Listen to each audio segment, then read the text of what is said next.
5절을 보면 사울은 진영 가운데 누웠고 백성은 그를 둘러 진쳤더라 이렇게 나와 있습니다. 또한 7절을 보면 사울이 진영 가운데 누워 자고 창은 머리 곁 땅에 꽂혀 있고 아브넬과 백성들은 그를 둘러 누웠는지라 이렇게 말하고 있습니다.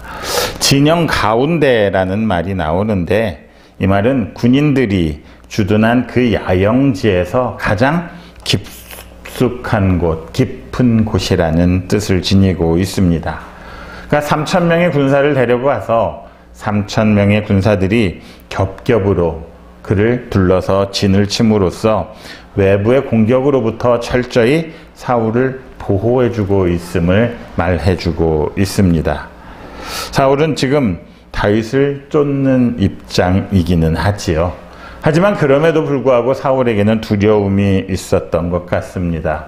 다윗을 따르는 600의 군사들도 있었기 때문에 그는 만일에 대비해서 자신의 안전 대책을 철저하게 마련해 놓았다 볼 수 있습니다.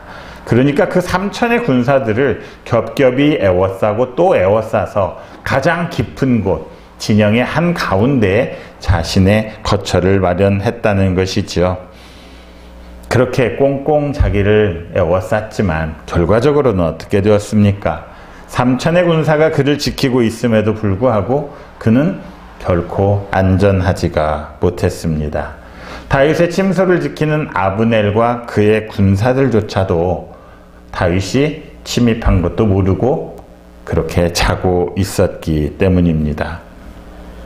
다윗이 아마 죽이고자 마음 먹었다면 얼마든지 죽일 수 있는 그런 상황에 빠지고 말았던 것이지요.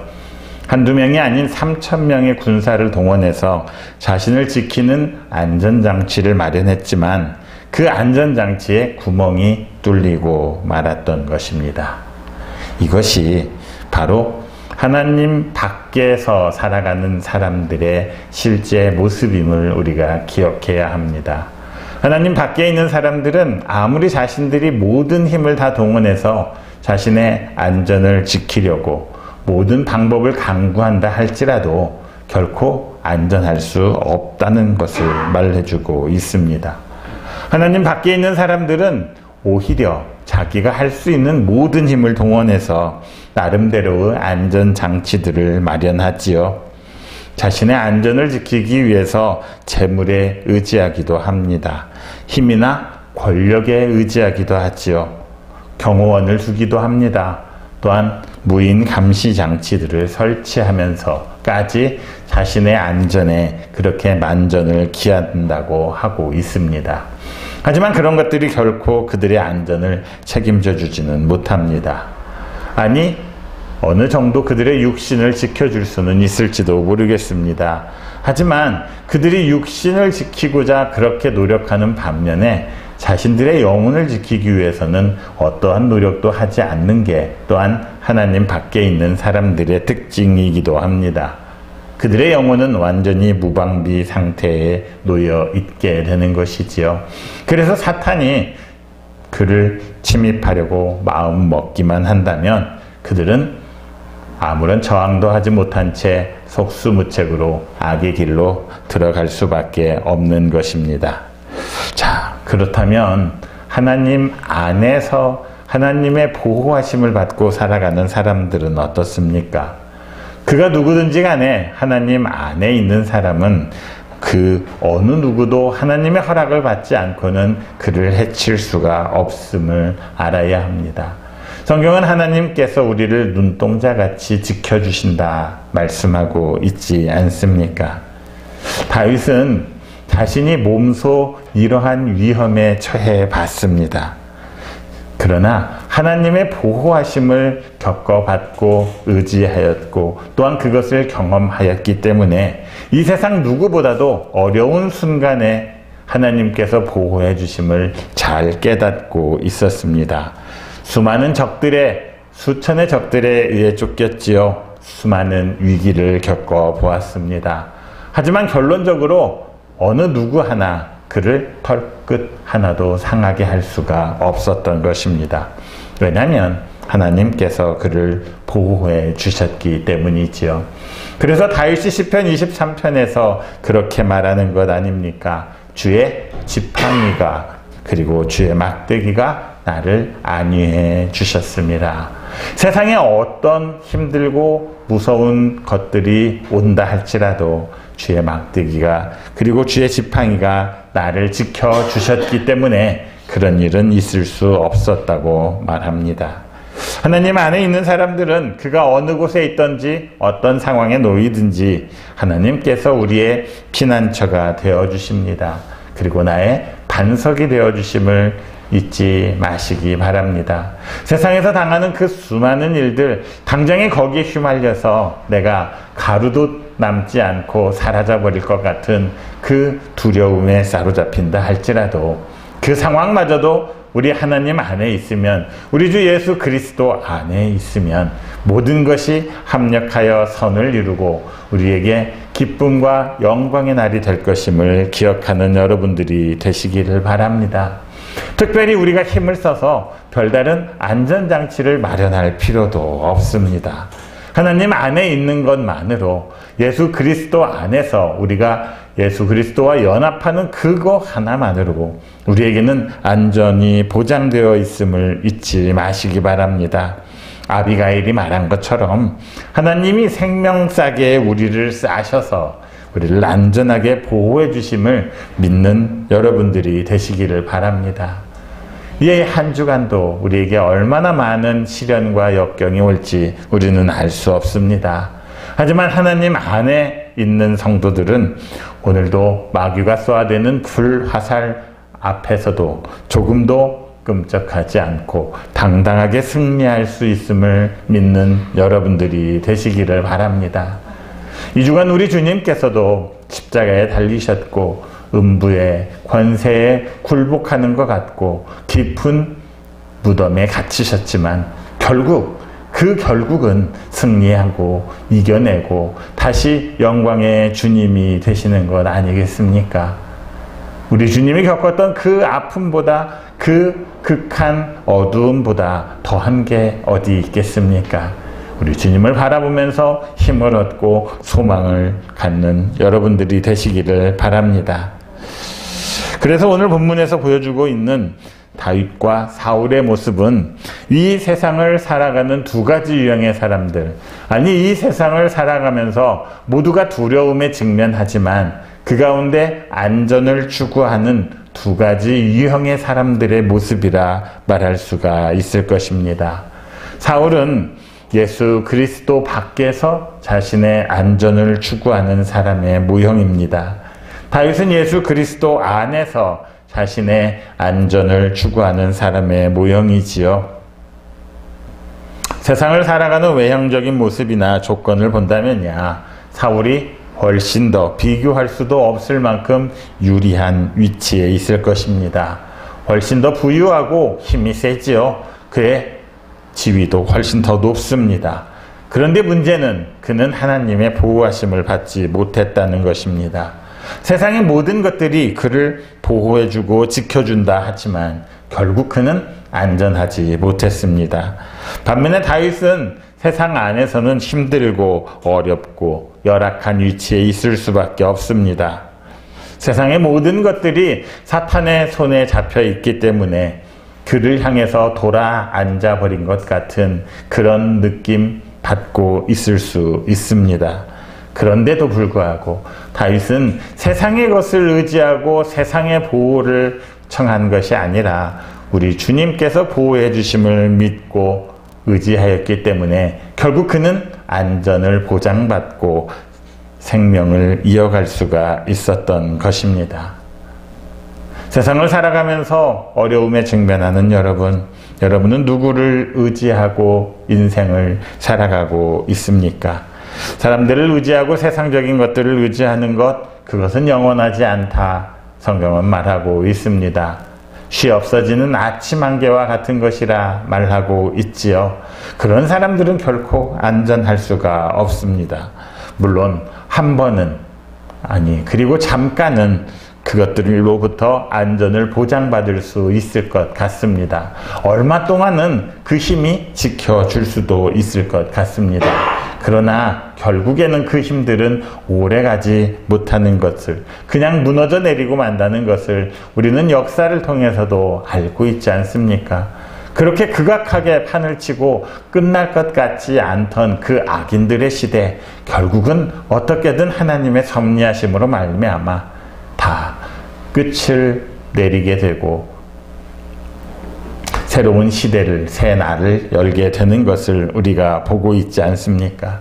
그렇기 때문에 세상을 의지하는 것, 그것은 우리의 인생을 결코 안전하게 지켜줄 수가 없습니다. 잠깐 악에 의지하는 것, 악한 힘들을 빌리는 것, 그것들이 우리를 지켜줄 수 있는 것 같아 보이지만 결코 그렇지 않다는 것을 기억하고 의지하는 여러분들이 되시기를 바랍니다. 세상의 부와 명예가 우리를 위험으로부터 구해줄 수는 없다는 것을 기억하는 여러분들이 되시기를 바랍니다. 오늘도 위험한 순간순간마다 하나님만 의지하고 하나님께 피하심으로 영원한 피난처이신, 영원한 반석이신 하나님을 경험하는 여러분들이 되시기를 바랍니다. 오늘 사울은 어떠했습니까? 수많은 사람들이 그를 애워싸고 둘러싸고 그를 지켜준다고 하고 있었습니다. 하지만 하나님으로부터는 점점 더 멀리 떨어져 있게 된 것이지요. 하나님께로부터 떨어져 있었기 때문에 사람들로 겹겹으로 애워싸려고 했었을 것입니다. 오히려 그의 안전은 보장받지를 못했던 것입니다. 다윗과 아비새 앞에서 7절에서 보는 것처럼 창을 머리겨 땅에 꽂고 잠들 수밖에 없었습니다. 그러자 8절에서 아비새가 말하지요. 사울을 죽여달라고 허락하기를 간청합니다. 오늘 당신의 원수를 당신의 손에 하나님께서 넘기셨다, 이런 표현까지 하고 있습니다. 아비새가 누구입니까? 역대상 2장 16절을 보면 아비새는 다윗의 누이인 스루야의 아들로서 요압과 아사엘의 형제로 나옵니다. 다시 말해서 다윗이 아비새의 외삼촌인 것이지요. 역대상 2장 15절과 16절을 제가 읽겠습니다. 7째로 다윗을 낳았으며 그들의 자매는 스루야와 아비가일이라. 스루야의 아들은 아비새와 요압과 아사엘 삼형제요. 그러니까 7째가 다윗인데 그의 누이가 스루야라고 했기 때문에 다윗과 스루야는 남매지간이지요. 그래서 아비새는 다윗의 조카가 외조카가 되는 것입니다. 아비새가 다윗을 따라 사울의 진영으로 갔지요. 그래서 하나님 이 기회가 하늘이 주신 기회라 생각을 했습니다. 지금이야말로 그 원수 같은 사울의 손에서 벗어날 수 있는 가장 좋은 기회라 그런 생각을 했던 것입니다. 그래서 그는 하나님께서 오늘 당신의 원수를 당신의 손에 넘기셨나이다, 이렇게 말했던 것이지요. 대개 우리가 이런 말을 듣게 되면 어떻게 반응을 합니까? 정말 그런 것 같아 보이죠. 하나님께서 나를 위해 이 기회를 만드셨구나, 대부분의 사람들은 생각하기가 쉽습니다. 그런데 이런 말을 하는 사람들, 그 사람들의 마음속에 진정으로 진실함이 있다기보다는 오히려 자신의 영광을 위하는, 자신의 출세를 위하는 욕심에서 그렇게 말하는 경우가 많다는 것입니다. 아비새 또한 그랬을 것이라 저는 생각을 합니다. 그는 사울을 자기 손으로 죽임으로써 사람들에게 영웅이 되고 싶어 했을 것입니다. 사울을 제거한 아비새라는 그런 명예로운 이름을 받고 싶었을 것입니다. 인간적인 욕망이 있었을 것이지요. 지금 아비새 어떤 상황입니까? 다윗과 함께 그 600명의 사람들과 함께 험한 도피 생활을 하고 있지 않습니까? 만인의 원수가 바로 사울이 되고 있었던 것이지요. 그 사울을 없앴다고 한다면 자신은 지위와 명예가 높아질 수밖에 없는 것입니다. 정말 영웅이라는 칭호를 받으며 영웅의 대접을 받고 싶어 했던 것이지요. 그래서 아비새는 이것이 하나님께서 당신에게 주신 기회라고 말합니다. 그런데 다윗에게 준 기회라고 말해놓고 정작 사울의 목숨은 자기가 뺏어가고 싶어 하는 것이지요. 교묘하게 다른 사람들에게 공을 돌리는 척 하면서 자기가 모든 공을 다 차지하고 싶어 하는 것입니다. 자, 그에 비해서 다윗은 사람들에게 한편으로는 영웅이 되고 싶은 마음이 있기도 했겠지만 사울은 그래도 하나님의 기름 부음을 받은 자이기 때문에 그를 해칠 수는 없다는 생각을 하게 되지요. 만약에 그런 일이 실제로 일어났다고 가정을 해봅시다. 사울을 죽였다고 해봅시다. 그 칭찬과 공은 아비새에게 돌아가겠지요. 하지만 그 책임과 책망은 다윗에게 돌아갈 것이 뻔했을 것입니다. 그래서 옆에서 속닥거리는 하나님께서 당신을 위해서 만들어주신 기회라는 이 듣기 좋은 말에 속아버렸다면 그 뒤의 책임을 자기가 감당할 수도 없는 일을 저지를 수밖에 없었을 것이라는 것입니다. 우리가 항상 기억해야 하고 항상 지혜로워야 하는 이유가 바로 여기에 있는 것이지요. 사람들이 아무리 나에게 속닥거리는 말이 있다 할지라도 내가 하나님의 말씀에 비추어서 결코 조금도 위배됨이 없을 때 그때야 비로소 하나님이 주신 뜻인가 보다 하고 생각을 해야 한다는 것입니다. 그런데 세상 많은 사람들은 자신의 이익을 다 하나님의 뜻으로 포장하는 경향들이 있습니다. 입으로는 하나님의 뜻이라 그렇게 말하고 있지만 실제로는 자신의 욕심을 채우기 위한 일들을 얼마나 많이 행하는지 알 수가 없습니다. 교회 다닌다고 해서 그렇지 않은 게 아님을 우리는 너무나 잘 알고 있지 않습니까? 내가 영웅이 되고 나에게 유익이 되는 일을 행하려고 하지만 그게 명분이 없음으로 인해서 조금 곤란에 져 있을 때 하나님의 뜻이라 말함으로 실상은 자기 뜻을 이루고 자기를 높이려는 사람들이 점점 많아지고 있다는 것입니다. 영악한 그리스도인들이 점점 많아지고 있다는 것이지요. 성경은 우리가 그리스도의 제자가 되기 위해서 제일 먼저 해야 할 일이 무엇이라 말합니까? 자기를 부인하는 일이라 말합니다. 나의 욕심, 내가 높아지려는 그 욕망을 내려놓고 십자가 앞에 묻어버렸을 때 그때서야 내가 비로소 제자가 될 수 있다 말하는 것 아닙니까? 나의 욕심은 그리스도라는 이름 뒤에 감추어야 합니다. 그리스도의 보혈의 피 앞에 내려놓아야 합니다. 그런데 그러기보다는 오히려 교묘하게 숨겨놓고 위장하고 그것을 하나님의 뜻이라 말하는 사람들이 늘어나고 있다는 것입니다.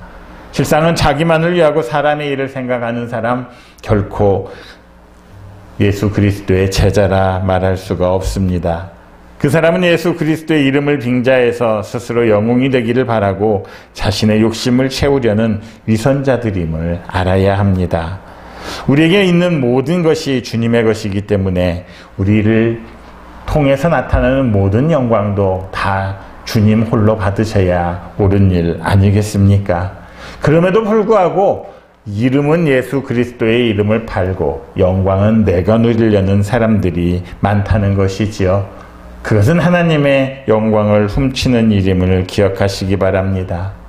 우리 중에 누구라도 주의 이름으로 선지자 노릇을 하고 주의 이름으로 귀신을 쫓아내지만 그 영광을 자신이 취하고자 한다면 그는 불법을 행하는 자라 우리 주님께서 말씀하지 않았습니까? 그런 자들을 향해서 우리 주 예수 그리스도께서는 내가 너희를 도무지 알지 못한다 하셨을 뿐 아니라 사탄아 물러가라 이렇게 하셨음을 기억해야만 할 것입니다. 성도들 역시 하나님의 뜻이라고 입으로만 말해서는 안 될 것입니다. 하나님의 영광을 위해서라고 하면서 과연 그 행동까지도 하나님의 영광을 위해서 하는 일인지 다시 한번 살펴보아야 합니다. 목사라고 해서 입에서 나오는 말이 다 진짜인지 거짓인지, 성도라고 해서 그 하나님의 뜻이라고 말하는 그것이 정말 그러한지 우리는 분별할 수 있어야 한다는 것입니다. 그만큼 영성에서 중요한 것이 분별입니다. 하나님의 뜻이라고 위장하는 그것들을 파헤칠 수 있는 지혜가 우리에게 필요한 것이지요. 그래야만 어떠한 경우에도 하나님의 영광을 가로채지 않고 자기의 유익을 구하지 않을 수가 있기 때문입니다. 지금 우리나라에도 하나님의 뜻이라 하면서 하나님의 이름으로 행해지는 그 많은 일들 중에 자신의 욕심을 채우는 일들이 얼마나 많이 행해지고 있습니까? 정말 기독교라는 그 이름 앞에서 행해져서는 안 될 몰상식과 정말 말할 수도 없는 창피함이 들어있는 그런 일들이 얼마나 많이 행해지고 있습니까? 어쩌면 우리도 이 세상에서 많은 일들을 예수 그리스도의 이름으로 행할 수 있을 것입니다. 바로 그때 아비새처럼 자기의 유익을 구하지 않고 자기의 영광을 위해서 그런 일을 하는 것이 아닌지, 아니 그것들 때문에 하나님의 뜻이라고 위장하고 있는 것은 아닌지 나를 살펴보고 채찍질하는 여러분들이 되시기를 바랍니다. 정말 진정으로 하나님의 영광을 위하고 하나님의 뜻을 행하는 일이 무엇인지를 분별할 수 있는 우리가 되기를 기도하고 말씀으로 기도하는 여러분들이 되시기를 바랍니다. 말로만 하나님의 뜻과 하나님의 영광이 행해지고 있는 세상인 것 같습니다. 그러다 보니 오히려 하나님의 영광은 땅에 떨어지고 많은 사람들 앞에서 손가락질을 받고 있는 것이 교회의 참 모습 아니겠습니까? 이제는 우리가 먼저 그 모습들을 변화시켜야 할 것 같습니다. 우리의 삶 속에서 진정으로 하나님의 뜻을 행하고 하나님의 영광을 구하는 여러분 모두가 되시기를 그리스도이신 예수님의 이름으로 축원합니다. 주신